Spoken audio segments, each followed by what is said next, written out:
This video is sponsored by War Thunder. Stick around to learn more about what they are offering in the middle of this video.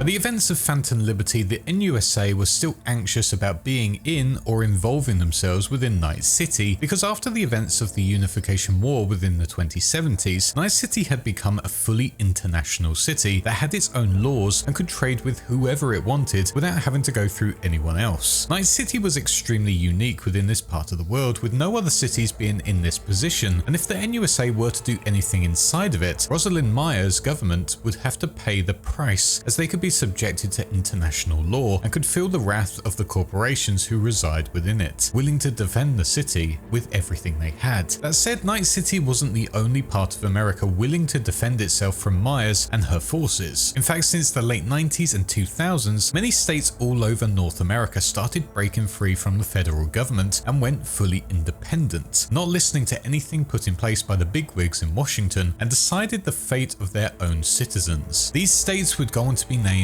as the Free States, and within 2077 there are still a few active despite what happened during the Unification War. So in today's video we will be exploring the history behind all of the free states of America, including the much requested Republic of Texas, who to this day are seen very much as their own country and are extremely hostile to outsiders. So if you do enjoy this video at any point, please do hit that like button, leave a nice comment and subscribe if you haven't already. And with that said, let's explore the lore behind all of the free states.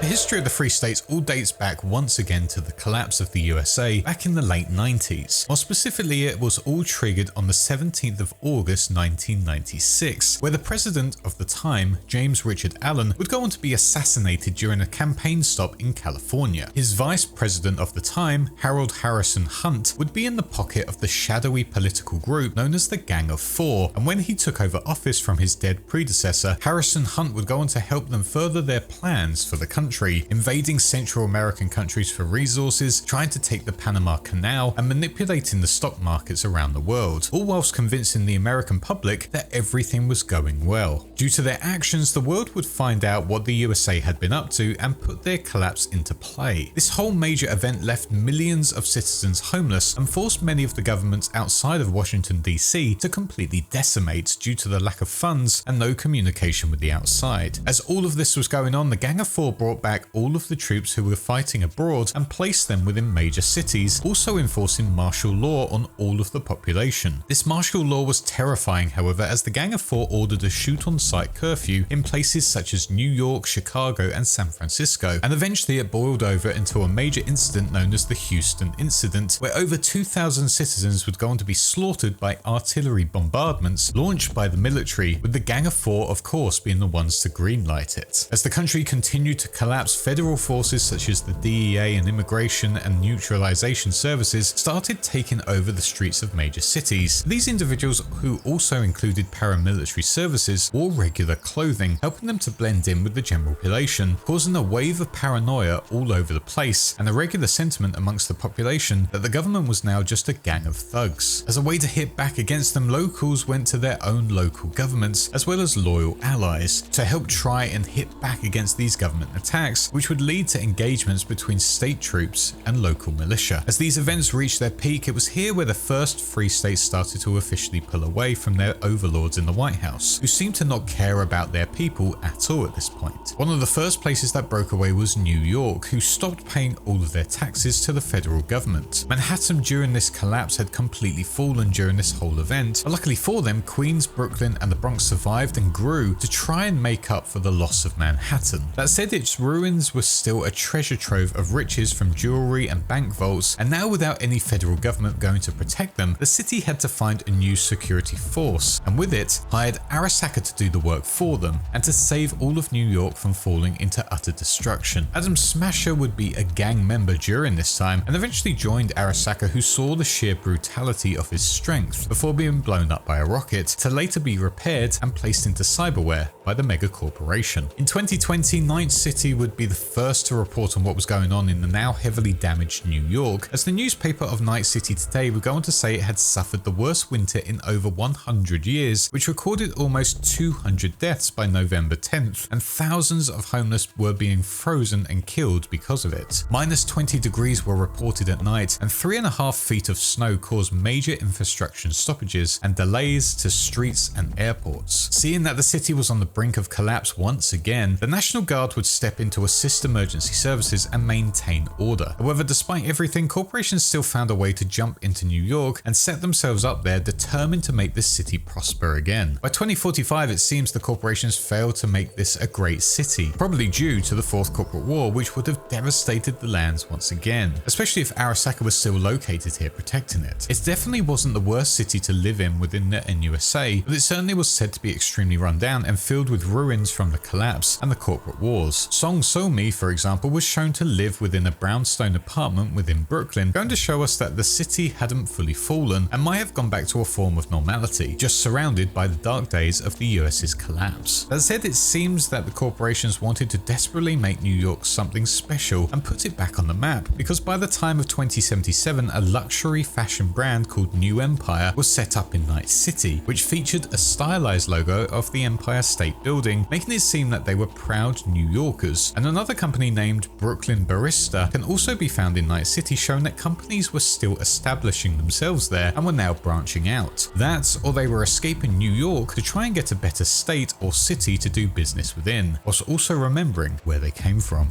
Granted, New York isn't actually a free state, but they were one of the first states to stand up against the federal government. But as of 2077, they are still part of the NUSA, unlike our next state, who prides itself on being free.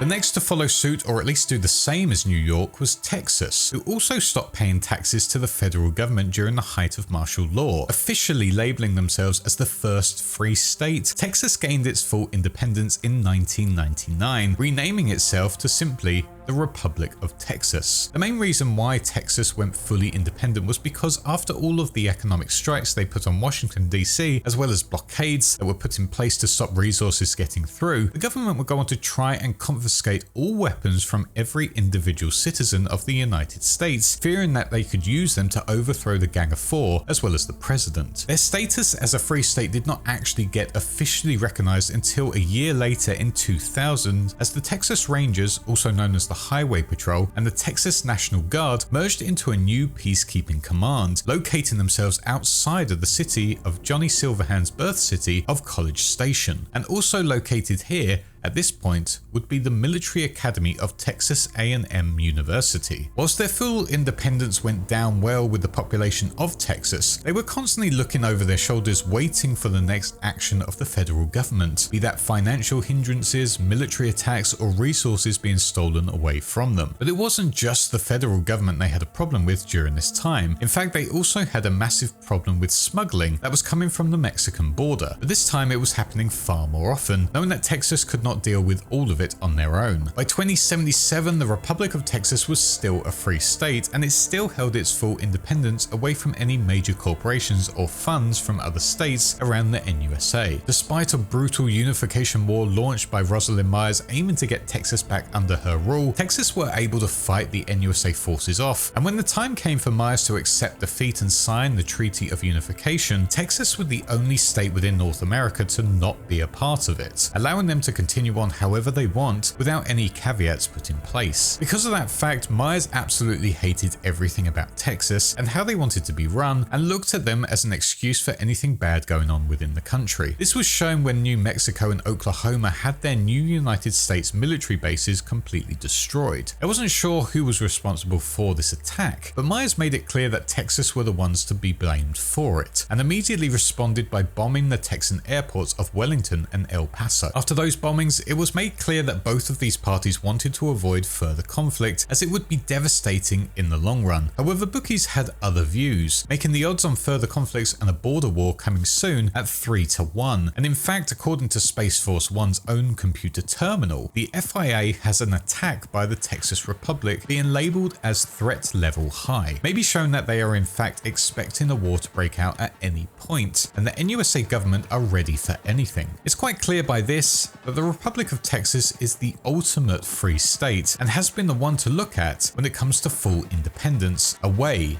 from the federal government.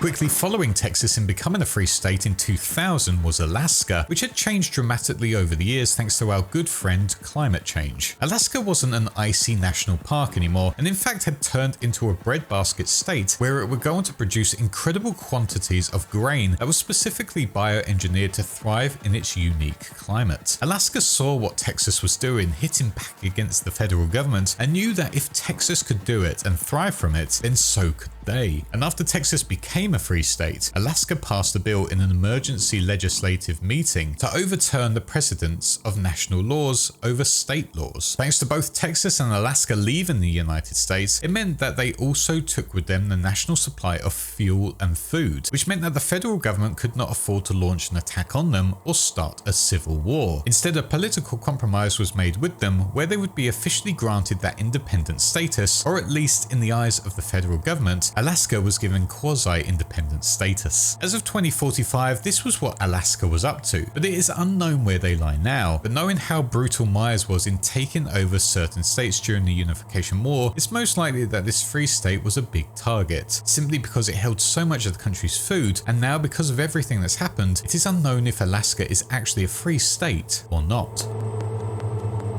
But before we continue to explore more of the free states and how they hit back against their federal government, it's time to explore today's sponsor, the amazing team at War Thunder. War Thunder is one of, if not the most immersive vehicle combat games out there that allows you to experience what it's like to pilot, drive and sail over 2,500 tanks, planes, helicopters and ships, and challenge other players from around the world in fierce combat. For people that absolutely adore vehicle history, this is the experience for you, as you can not only get a sense of what these vehicles of war are capable of, but you are also able to witness every little detail of them, from their individually modelled components, from weapons, engines, fuel tanks, and even the crew, also allowing you to customize them to how you like them. But not only that, War Thunder gives the player the most authentic sound effects for every vehicle in the game, allowing for more of that immersion and allows you to feel what it's like to be within one of these vehicles during the height of combat. War Thunder has one of the largest online communities with over 70 million players who fight it out in intense dogfights, devastating sea battles, and strategic tank charges. And not only that, there are playlists for everyone,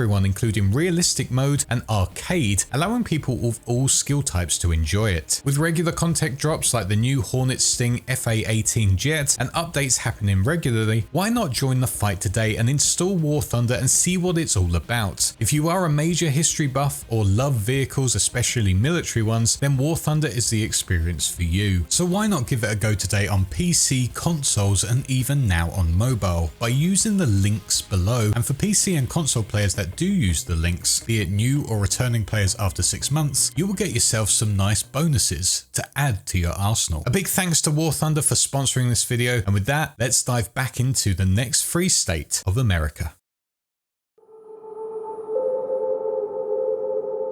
California would be the next state to go through a massive change, and it all started in 1998 after it would go on to be hit with a devastating earthquake reaching 10.5 on the Richter scale, which wiped out most of Los Angeles. With their economy being completely ruined by all that was going on, California also looked at what Texas was up to during the height of the collapse and followed suit, gaining back all of their autonomy and signing up a document with the US government to make sure there was no civil war. Officially, California was recognized as a free state in 2000. 2002, but after they did so, the whole of the state started to go against each other, with the northern and southern parts actively disliking each other. Eventually, the northern part of California got tired of being treated as lesser than those living in the south. After all, LA was located in the south, and they were calling pretty much all of the shots, isolating the rural communities and favoring the urban areas. By 2011, California found itself in its own civil war that was named as the Northern Separation War, where all roads, bridges, highways, and other major points of interest that connected the two halves of the state would be completely destroyed. After a year of fighting amongst themselves, a treaty would be signed named the Northern Separation Treaty, in which a border would be put up to separate the two areas, turning them into Northern California, or NorCal, with its capital of Sacramento, and the other being the Free State of Allied Southern California, or SoCal, which was centered around the Los Angeles Metroplex, and its capital being San Diego. The border to the two wasn't actually anything physical at this point, especially as most of the places in this joining part was destroyed in the war, but highway patrols roamed this part to make sure no trouble took place here, and on top of that, gangs also were present here, warding off anyone who tried to step foot in the other state. Only one area was shared by the two states, that being State Line, which was a newly formed settlement built along Interstate 5, built by a major trucking company called Freight Runners, and was now seen as the center for smuggling between both states. Funnily enough, despite mistreating the South for years before the war, many residents within SoCal now hated the people from the North for breaking away, and held on to that hate for many years. When the 2020s came about, the climate within California, both North and South, had changed dramatically, and the South were the ones to be hit the worst from it, with massive storms happening all of the time, where even the huge metroplex could not shield the people from its effects and many hazards. One example of the climate change was the new dense ground fogs that would be mixed with smog that went on to create acid, poisonous clouds that were heavily toxic for the population. Because of this sole fact, many, if not all of the individuals living within the South had to wear gas masks and protective gear at all times, with new traders of air vendors being found pretty much everywhere. Outside of the LA Metroplex, in places like Death's Valley and the Devil's Playground, there was nothing. Just a barren, uninhabitable wasteland that saw its population move out to find new cities to live in. The only people who would dare venture into these areas would be the nomad families who were simply passing through the area to get to somewhere else. Not only that, but the highway patrol also gained a ton of power during the 2020s and now ruled with an iron fist, essentially making SoCal a brutal, hazardous place to live. But if you love that sort of thing and massive urban areas, then this is the place for you. SoCal going into the 2070s, however, lost its independence. Witnessing Myers' NUSA forces getting ready for war, the state knew they had no chance in surviving and went crawling back to Myers' government, thus ending the Free State of Allied Southern California. For NorCal, however, they would not actually be recognized as a new state until 2016, but in return would have to house a US Armed Forces military base near the border of SoCal and in the greater Night City area. As it went into 2020, NorCal benefited massively from tourism as millions of people visited its national parks and forests, as well as the scenic cities in their borders of San Francisco and Night City. Because of this, NorCal became so wealthy that many could not afford to live there anymore and were forced out of the state to seek a new life in other cities, more specifically in the LA Metroplex. Many did not want to leave their home state, however, and just became homeless because of it, causing major problems within all of NorCal as shantytowns were now becoming more popular. By the time of the Reds, NorCal would go on to join up with the other free states we are yet to explore, those being Washington, Oregon, and Idaho, as well as the Canadian province of British Columbia, to form the Pacifica Confederation. This group held the federalist way of doing things as they all focused on rebuilding their infrastructure and tried to be big enough that they could overthrow the megacorps operating in their states, as well as being able to stand up to the US government. But by 2069, NorCal saw the worst of the government as the unification war hit their state, with Myers' troops pouring into it and getting close to Night City. Luckily for the state, Night City would bring about the end of this bloody war as they got the mega corporation of Arasaka involved, forcing Myers back to sign in the Treaty of Unification. But NorCal did not get a good bargain during this treaty, as Night City would become its own city free from their laws, and hundreds more corporations would go into it as a result. With that signing, an actual physical concrete wall would also be built between the north and the south of California by the NUSA, and with it it, they were also being treated as hostile all the time. Even Night City residents as well, who were still labelled as NorCal citizens despite being given their new independence.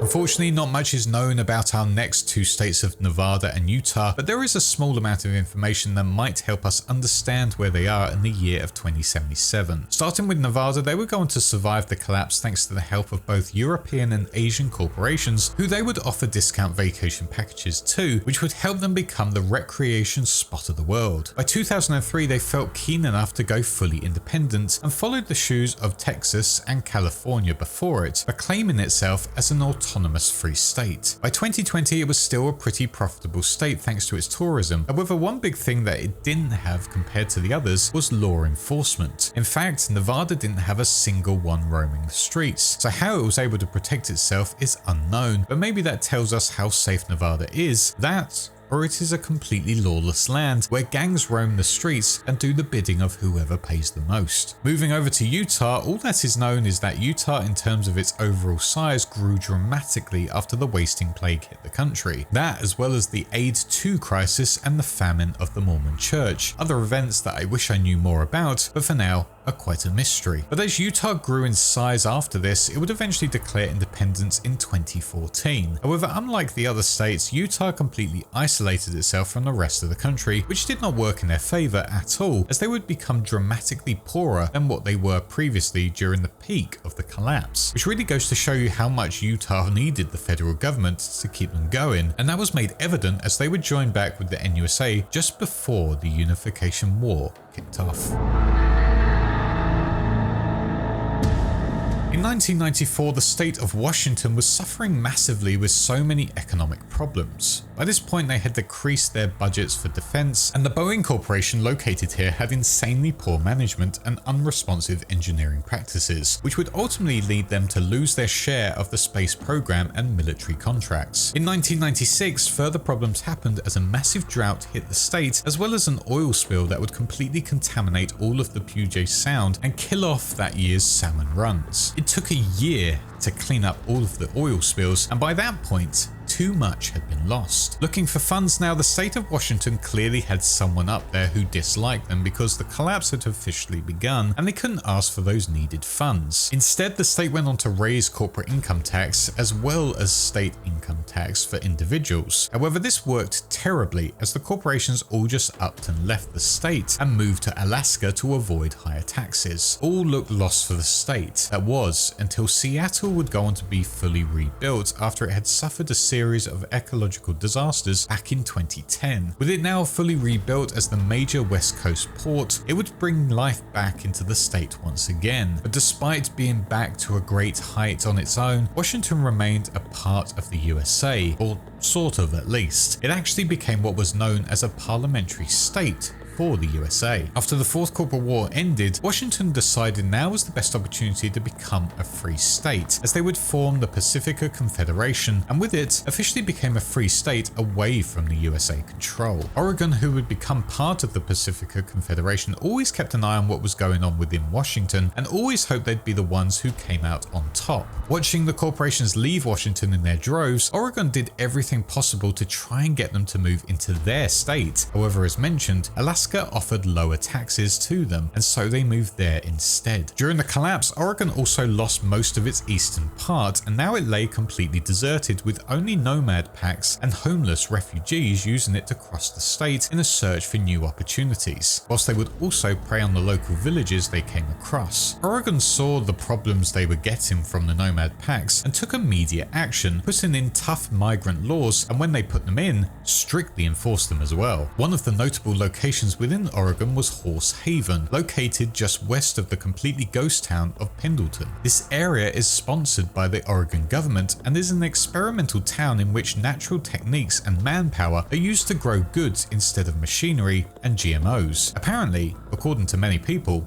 The city's runaway success is due to some farmers growing things that can be turned into addictive drugs. However, as Oregon is under strict protection and this area is of vital importance, no investigation is ever put forward, and Horse Haven just keeps on doing whatever they are doing. Like with Washington, Oregon also became a parliamentary state in 2005. However, like with Washington again, that was to change after the Fourth Corporate War, where they would form the Pacific Confederation as mentioned previously. As Washington and Oregon came together, they would make a deal with the Corporation of Biotechnica to revive their ecosystems with dangerous experimental plants and animals. But after the Unification War, sadly this whole confederation would dissolve, with Oregon becoming one of the western corporate states, which was still Washington and Oregon together, as well as their other ally and neighbor, Idaho.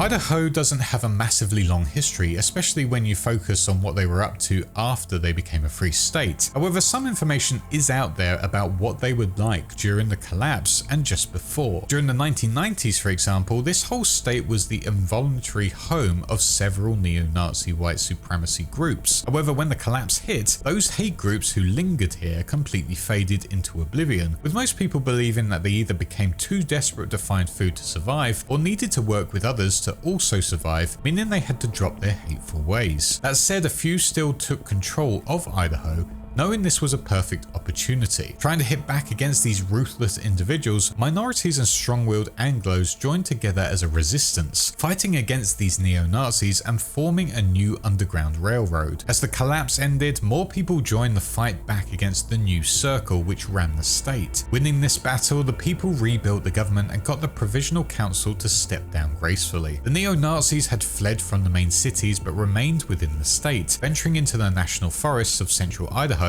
and founded a new city named Berchtesgaden, using this as a place to learn from their defeats and train up new recruits, as well as the old ones, to one day fight back against the resistance that overthrew them. However, where they are with this goal in the year of 2077, or even before that, is unknown. By 2006, Idaho became a parliamentary state like Washington and Oregon, but as mentioned earlier, it has now become a free state and is a part of the Western corporate state.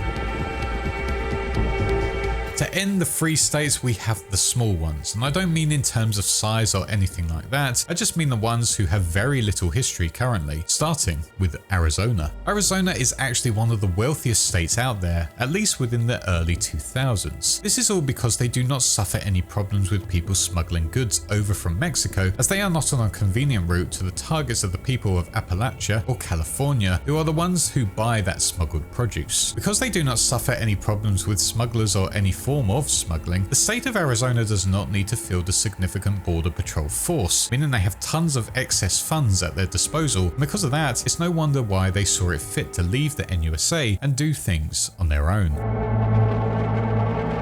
Colorado was able to survive the collapse thanks to the Corporation of Biotechnica, who went on to purchase a lot of the counties like Rio Blanco and Moffat, leaving them to only have to deal with the nomads who were currently occupying the state. With the collapse over, Biotechnica went on to develop their own unique place that they would name the White City, which massively helped boost the income of the state government due to increased tax revenues. By 2020, Colorado became a scientific and business hotspot where industries would span aeronautics, communications, food crops, light and medium industry, livestock, military training, and mining. They were similar to California in the fact that they were now at the end of more extreme seasonal weathers by the 2020s, but they were able to survive them, and a lot of their survival was due to the way they farmed, where the scientists of Biotechnica went on to genetically engineer sheep, who were the only form of livestock that were actually able to survive the new climate that Colorado was facing. That said, they did face some horrors within the late 2000s, as Colorado Springs would be destroyed in an attack by the ESA, as they launched a giant rock at the country during what was known as the First Orbital War. Now that city just lay destroyed as many nomads looked to salvage it, but the government tries desperately to ignore it ever existed. Very little is known about Montana, but apparently this area was suffering major droughts during the late 90s and throughout the 2000s, even before the east of the state got hit with a brush fire. Now, because of all of these weather changes, Montana is nothing more than acres of agri-corporation fields, and actually has an extremely polarizing western side of the state, as that is filled with overcrowded towns and ranches located within the Rocky Mountains. Why this state became a free state, it is unknown, but probably due to the fact that corporations own quite a bit of the empty land in the east of the state, meaning they can finance their ventures going forward. The same can be said for New Mexico, as that is also filled with tons of unlivable areas due to the change in weather patterns, with only Albuquerque and Red Mesa being considered as healthy towns to live in. Santa Fe, however, is now completely abandoned. Once again, this is due to environmental concerns, as well as frequent attacks by Native Americans who are labeled as terrorists in the eyes of the government. With so much empty land, the US military was said to have moved into the state and was now testing weapons once again at Alamogordo, experimenting with new EMP bombs, cesium bombs, and many other things. This is where things get a little confusing, however, as New Mexico is still technically a free state. However, it still houses NUSA military bases in the year of 2077, as they are seen being victims to suicide bombings in which President Myers believes is a result of the Republic of Texas attacking them. It might be that because of how empty the state is, it just falls under a free state as no one looks after it really, or it could be that at some point it just agreed to allow NUSA military in as a form of compromise so they didn't get attacked in the Unification War or any of the previous problems. Wyoming is a funny situation because whilst most panicked when the Middle East essentially took each other out with nuclear missiles turning their lands into glass-like fields, a group of socialist radicals went on to try and take over the government in the state, and somehow won the majority vote, which essentially meant that in the year of 1997, Wyoming became the first and only socialist state of America. One of the first notable things they did within power was merge the Yellowstone and Grand Teton national parks into one giant recreational area, which must have helped bring in new tourists to the area. It is unknown when they became a free state, but I think it's pretty clear why they wanted to become one, and at least as of 2020, they are still a socialist one. So maybe they still are a free socialist state in the year of 2077. And finally, we have the states of North and South Dakota. Starting with the North, this is now a corporate dominated state that was created through a combination of things such as tax scalping, leveraged buyouts, foreclosures, and mortgage sharking by a consortium of 3 corporations, those being Petrochem, Arcadiex, and New East Asia Agricultural. Because of these things put into place, the corporations were going to buy the majority of the state, with the government being essentially run by them. This of course comes with all new laws that are only put in place to benefit corporate execs and bolster their resources as well. It's no surprise why this became a free state. However, the corporations clearly saw that fighting against the NUSA within the Unification War did not benefit them, and because of it, went back to becoming an NUSA state and remained so in the year of 2077. The South is the same in terms of the fact that it went back to being the NUSA state, but this was also a free state prior to the Unification War. Unlike New Mexico, South Dakota was able to survive the Great Drought of 1998, well thanks to the way the government handled their water conservation. However, despite getting through that, all of the water from the Missouri River that was used to combat the drought was now reduced massively, and now was just nothing more than a mere trickle, which meant that despite being smart during the drought, it had now delayed the inevitable problems and also massively hindered Nebraska. Now desperate for water, the state of South Dakota would go out to poach other areas which just soured relationships with their neighbors. With so many problems to deal with, agribusinesses who held large shares of the state's economy tried to take over the whole of the state. However, the government used their antitrust laws to stop the corporate takeover, seeing what other corporations had done around the country and even in North Dakota. It's unsure when exactly they became a free state or why. However, it does not matter because, as I mentioned earlier, now in 2077, they are back to being a part of the NUSA. As of 2077, there are now 11 free states of America, excluding Night City. Whilst most of them have been majorly weakened thanks to the most recent Unification War, they are still out there and hold their own, but it is unknown how well they are actually doing, with some exceptions of Texas and California, but maybe we will see one of these states in a later game or an expansion. But as of now, these have been the free states of America in the Cyberpunk timeline. I want to say a big thanks for watching this video once again, and do let me know what other cities or countries you'd like to see explored in a later video. A big thanks to my patrons for their endless support, including my small fishes, my big fishes, Nox Fox, Ben Chance, Jono, This Mind of Mine, and Anthony Bonfiglio, my YouTube channel Wise One, Sith Lord 906, Video Gamer 75, and Planet Nanonterium, my Shark, Jason X117, my Megalodon, Sinus and Hazy Thoughts, and my incredible starfish, Nanohertz. A huge thank you to War Thunder for sponsoring this video as well. Make sure you click the links below to check out this incredibly immersive vehicle combat game for PC, consoles, and mobile, and also get yourself some bonus extras as well to use in your fight for PC and console players only. This is for people that are new to the game and for returning players who haven't played for over 6 months. But with all of that said, thanks so much for watching again, and I shall see you all in the next one. Cheers.